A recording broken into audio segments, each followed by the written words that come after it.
రాబోయే రోజులలో TRS party నిజంగానే ఎక్కడ కనిపించదు. ఇంకా బీజేపీ వాళ్ళు అంటారా, వాళ్ళతోటే ఇప్పుడు పొత్తు.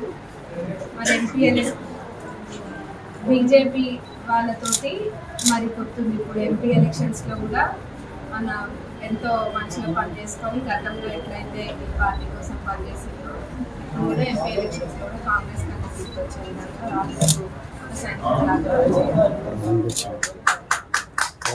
50,000 మెజార్టీ తప్పకుండా మన తరపు నుంచి మనం పంపిస్తామని మనస్ఫూర్తిగా కోరుకుంటున్నాం. టీఆర్ఎస్ పార్టీ నిజంగానే ఎక్కడ కనిపించదు. ఇంకా బీజేపీ వాళ్ళు అంటారా, వాళ్ళతోటే ఇప్పుడు పొత్తు. మరి ఎంపీఎల్ఎస్ బీజేపీ వాళ్ళతోటి మరి పొత్తుంది. ఇప్పుడు ఎంపీ ఎలక్షన్స్లో కూడా మన ఎంతో మంచిగా పనిచేసుకొని గతంలో ఎట్లయితే ఈ పార్టీ కోసం పనిచేసిందో ఇప్పుడు కూడా ఎంపీ ఎలక్షన్స్లో కూడా కాంగ్రెస్ కన్నా తీసుకొచ్చే విధంగా రాష్ట్రంలో ఒక సైనిక లాగా 50,000 మెజార్టీ తప్పకుండా మన తరపు నుంచి మనం పంపిస్తామని మనస్ఫూర్తిగా కోరుకుంటున్నాం.